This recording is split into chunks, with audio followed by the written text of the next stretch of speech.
When crises become courtrooms, how Africa's engagement with the ICJ is rewriting the playbook of international law. This article was written by Emmanuel Osayande and read by an automated voice. Published on Just Security, an essential resource for those shaping a just and secure world. Editor's note: this article is part of our series in connection with the American branch of the International Law Association's International Law Weekend 2025. The last half-decade has been a study in emergency. Mass atrocities, climate harms, maritime flashpoints, and information age evidence have all crowded the international agenda. Yet, crisis can serve as a catalyst in international law. Nowhere is that catalytic effect clearer than in African states and advocates' pivot towards international adjudication, especially the International Court of Justice, ICJ. From the Gambia's genocide case against Myanmar to small state coalitions powering the climate advisory opinions and regional and domestic courts that thicken compliance, African practice is showing how crisis doesn't suspend law, it accelerates it. This piece argues that litigants from Africa and the African diaspora are doing more than using courts during emergencies.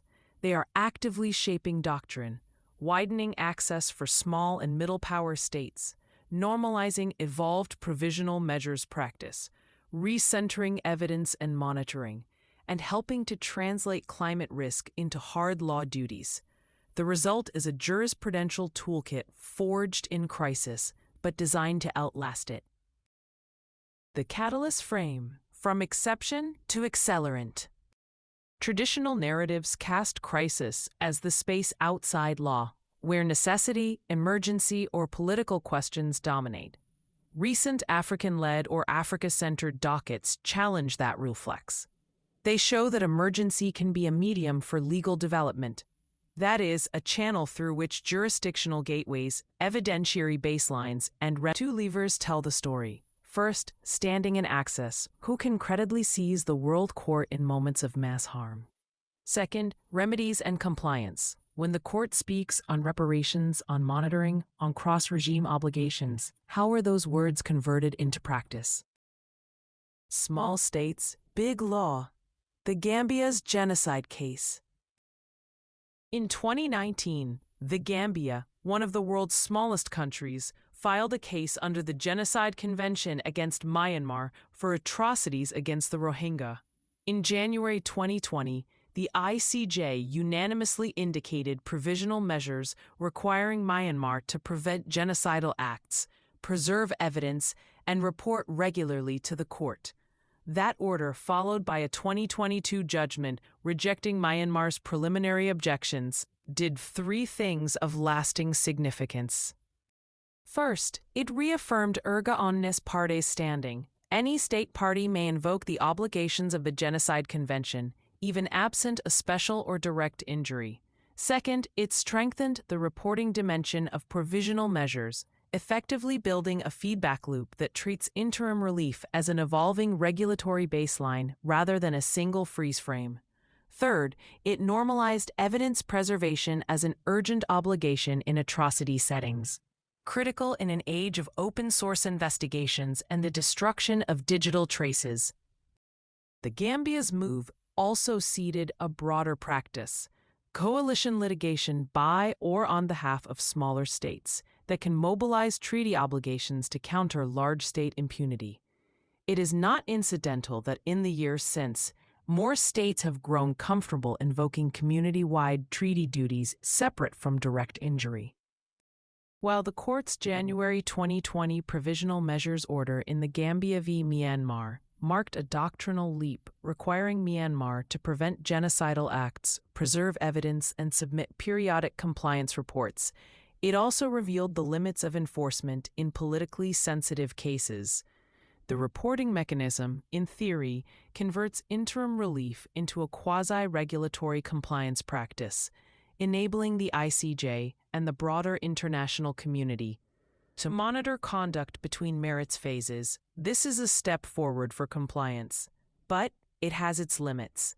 In practice, the reports submitted by Myanmar, the first on May 22, 2020, are classified and only accessible to the court and the Gambia, and it is not clear whether the court has tools to assess accuracy, compel detail, or sanction omissions. This lack of public disclosure of the reports and the absence of a verification mechanism means critical information, such as evidence destruction, displacement patterns, or obstruction of investigations, may go unchallenged. Still, the fact that such reports are required at all and can be cited by other actors, United Nations bodies, sanctions committees, civil society, has normatively strengthened the view that compliance with provisional measures is not optional, and that omissions in such reports can, theoretically, trigger diplomatic and economic consequences, even absent judicial contempt powers. Climate harm and advisory power. African coalitions in The Hague and Hamburg. Crises are not only kinetic. They are also slow onset, cumulative, and existential, nowhere more so than climate change. Here, African and small island leadership again helped move the law. In March 2023, the United Nations General Assembly, driven by a coalition led by Vanuatu and supported by many African states, requested an advisory opinion from the ICJ on states' obligations in respect of climate change.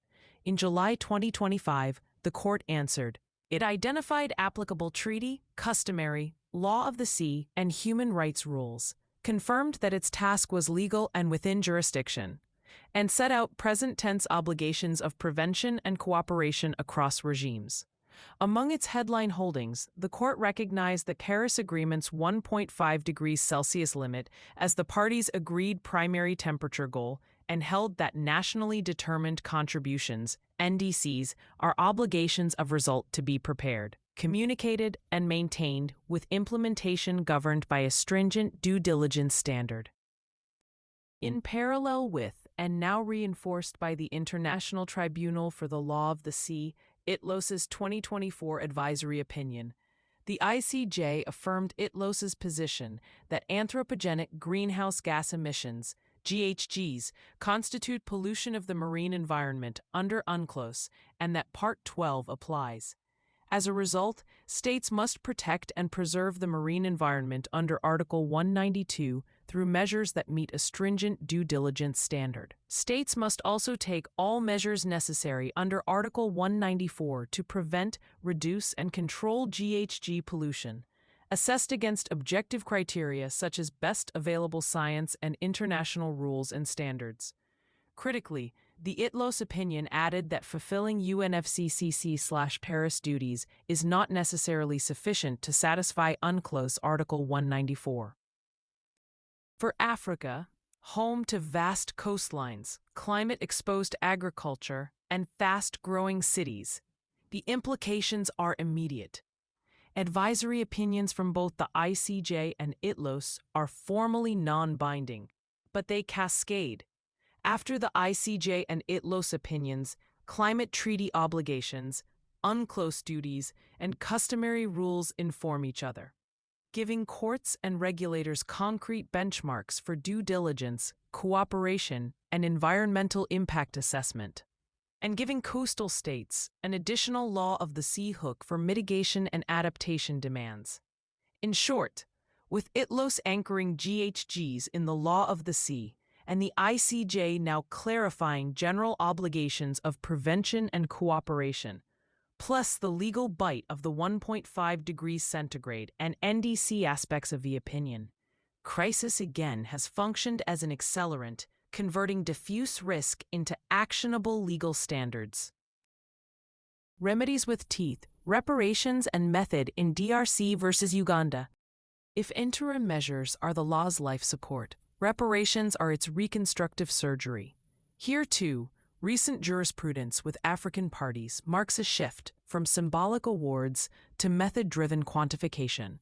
In armed activities on the territory of the Congo, DRC v. Uganda, the court's 2022 reparations judgment awarded $325 million across heads of damage, personnel injury and loss of life, property damage, natural resources, while setting out evidentiary approaches to valuation and causation in complex conflict settings. The judgment, following merits findings dating to 2005, has become a template for structuring reparations claims in future conflicts. The methodology matters. It normalizes the use of demographic and econometric evidence. It recognizes aggregate harm and reasonable inference where granular proof is impossible. And it builds a bridge to domestic proceedings, courts, reparations programs, and administrative claims that need concrete numbers and categories, not just declarations. Beyond The Hague, regional ecosystems that thicken compliance. African regional courts translate and extend these global developments. The African Court on Human and People's Rights has built a practice of provisional measures in situations of extreme gravity and urgency, orders that, while distinct from the ICJ, share the same logic of preventing irreparable harm pending merits adjudication. During the Libya crisis in 2011, for example, the African Court granted provisional measures at the African Commission's request, early evidence of a continental emergency toolkit. Meanwhile, the Economic Community of West African States (ECOWAS) Court of Justice has used crisis, corruption-driven education collapse, and government crackdowns on peaceful protests to advance socio-economic rights enforcement. For instance, in 2010, in Serap v. Nigeria, the court affirmed the justiciability of the right to education and rejected arguments that it was merely a directive principle, creating leverage for civil society monitoring and budgetary compliance. Accordingly, these forums do not duplicate the ICJ, they complement it. Where the ICJ sets high-level obligations and at times remedies, regional courts enable repeat player enforcement, local monitoring, and urgent interim protection in contexts the ICJ may never reach.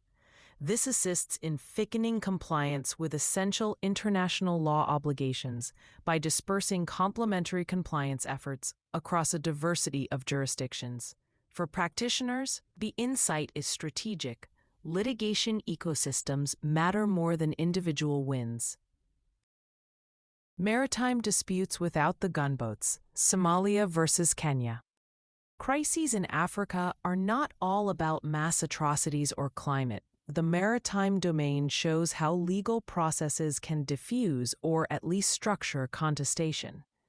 In maritime delimitation in the Indian Ocean, Somalia versus Kenya, the ICJ's 2021 judgment delimited the maritime boundary in the Indian Ocean, rejecting Kenya's equidistance shift arguments and clarifying the role of Uti Posidatis-style colonial lines in contemporary delimitation.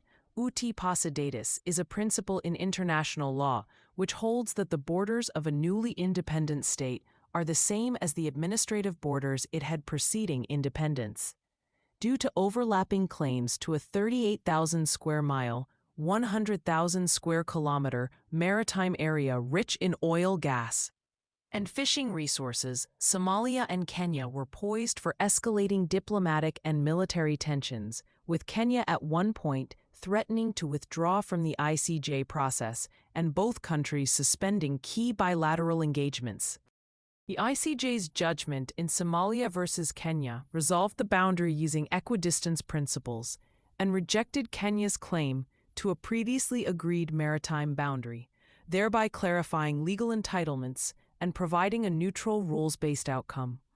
Although Kenya both withdrew from the case and rejected the court's ruling, relations between Kenya and Somalia did not devolve further into military action. Accordingly, this ICJ case exemplifies how technical adjudication in fraught settings can stabilize relations and enable resource governance without military escalation. In considering crisis as catalyst, this example provides that lesson that in resource-rich or geopolitically sensitive seas, law can be a de-escalator.